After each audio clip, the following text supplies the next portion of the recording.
What's up, Pasta Folk? It's the Flavor King, guys. Welcome back to Cooking with Flavor KL. Today, oh man, we going straight gullah style. Look, we have some swai fish that we've seasoned and dredged it. It's gonna be dredged in this 1 cup of flour and half a cup of cornmeal.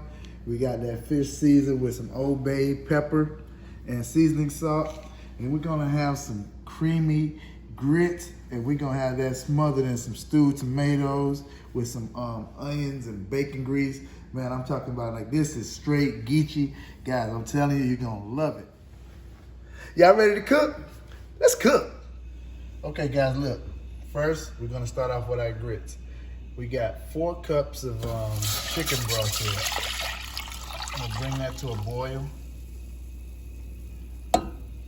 And then we're gonna add in our grits and we're gonna constantly stir. The trick with grits, to not have them lumpy or stuck together, man, you gotta whisk. You gotta whisk, whiskey. And that's gonna give you some nice creamy grits, okay? We also about to start on our stewed tomato mixture here. We're gonna get this grease, a little bit of grease going in the pan. We're gonna fry off our bacon. And we're gonna dredge this fish, okay?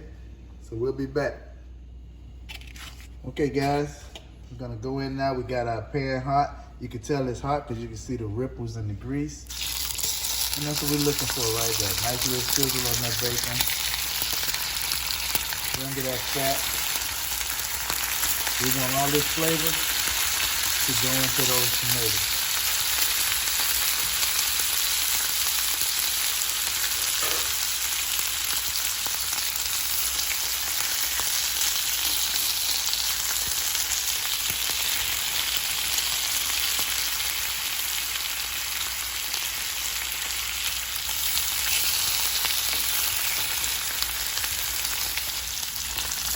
Getting this bacon nice and browned off, it's rendering the fat.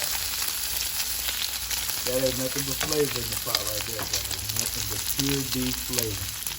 Alright guys, you know, gotta wipe down your stove, gotta keep everything clear, you know, make sure it's clean. Alright, so we're gonna go ahead and we're gonna take this bacon out.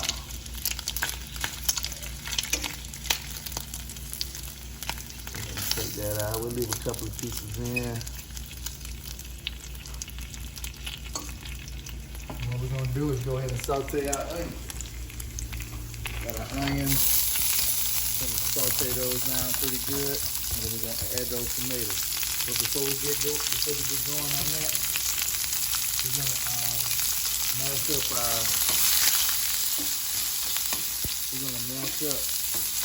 our tomatoes. So we're gonna let these cook down on low. We're gonna head over to the tomatoes.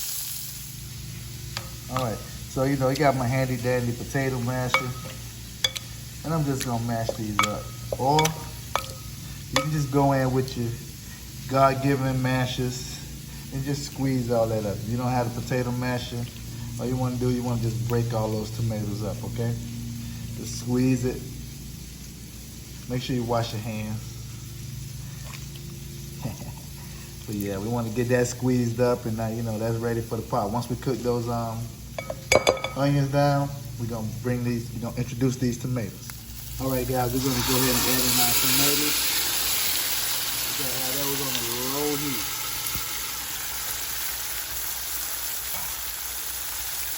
We're gonna add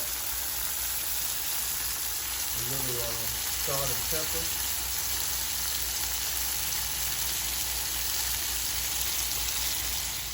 All right, so like I said, guys, we're gonna add a little bit of seasoning to it, a little bit of pepper, a little bit of sea salt,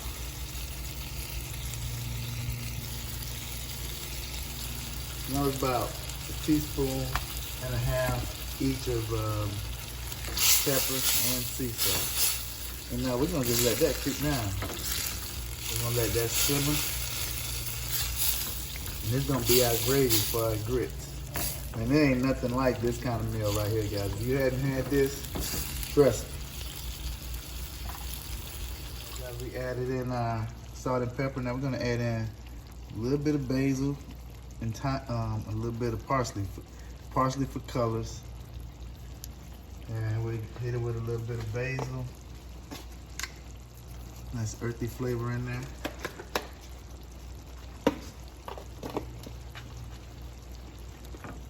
Now we got this on the simmer. This is simmering right now. We're gonna let this reduce, and it's gonna be ready to go on top of those grits. So we got our, right now we have our chicken stock about to boil for our grits. We'll cut on our stove, okay guys, so look, we got those tomatoes and onions simmering. And this is the point now you want to taste. And that's perfect. You want to make sure you don't need to add any more seasoning, or if it has your right flavor. So if it has the right flavor profile that you're looking for, that's it. So now we have our chicken broth boiling. We're gonna go ahead and add our grits. And guys, if you were ever wondering what that ratio was, it's 1.5 cup of grits to 4 cups of liquid. And that's gonna give you perfect grits every time. And you have to whisk. That's the secret, guys. Whisk, whisk, whisk. You do that, no lumpy grits. Nobody wants lumps in the grits.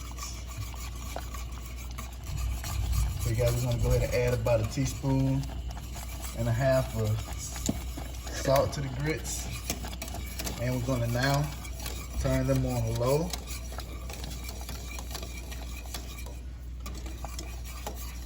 And then we'll cover those. Halfway through, we'll come back and add in our butter. You can add cheese at that point if you want, or whatever. Don't add sugar though. We don't do the sugar grits over here. Salt, butter, pepper. Now, if you feel like your grits might be too thick, you can always add hot water. Add hot water, that continues to help the cooking process. Okay guys, so I switched the pots around. I'm gonna add about another cup of water to my grits, okay? Still gotta whisk. It's hot water, so I can keep that cooking process going.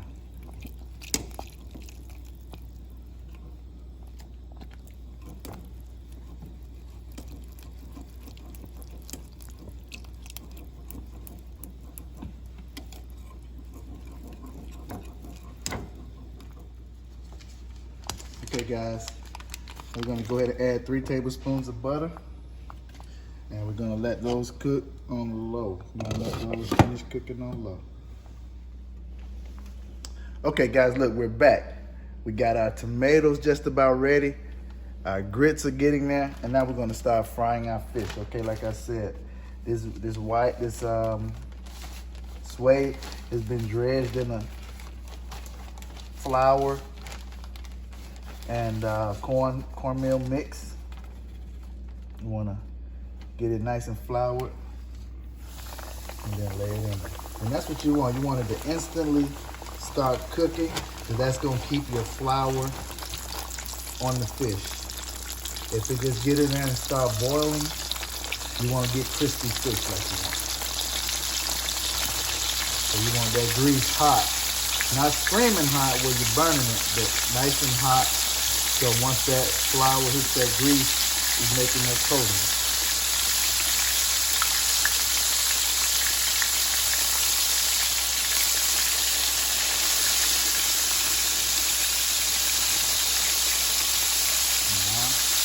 I'm gonna make sure we move them around so they don't get the burn marks on the bottom.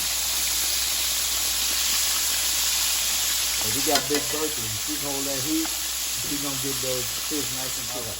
Okay guys, so look, we're gonna go ahead and go in for the flip on these.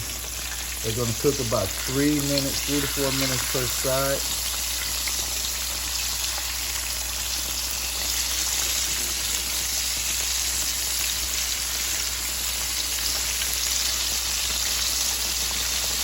You don't have to touch those if you don't want to. You know, I got those cooking hands, so man. So yeah, nice and cooked. Got a nice crust on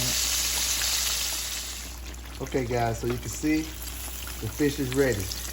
It's not bubbling as violently as it was when we first put it in, and you know it's not floating because you know we're pan frying it. But if it was in a deep fryer or something like that, it would be floating, which would give you indication that the fish is ready. And I got my handy dandy fish flipper here, man. You know this is great right here. Helps you take care of that fish. You don't break it and throw it all over. And that's some good eats right there. Okay, guys, so look. We got our second batch going in. I had to let the grease get back up to temperature. And once you put the fish in there, it'll drop the temperature of the oil. So you gotta let it get back hot again so you can get that right there. That's prime right there. You hear that? That's what you're looking for. Okay, guys. Our fish is done. Our tomatoes have cooked down. And those grits are nice and creamy as promised. But I did add a few cups of water to the grits. But it's up to you. If you like them more thick, you know, you can keep them thick. But if you want them a little bit more creamy, just add more liquid, water, milk, heavy whipping cream to thin them out, okay? All right, guys. Nothing else left to do now but taste. Okay, guys, look. Man, it's ready. I'm ready to dive in. I've been waiting for this all day. All right, guys. We got our tomatoes in there, our onions, creamy grits, crispy fish.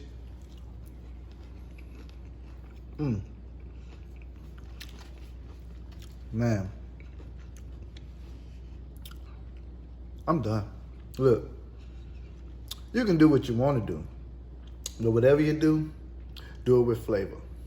Peace.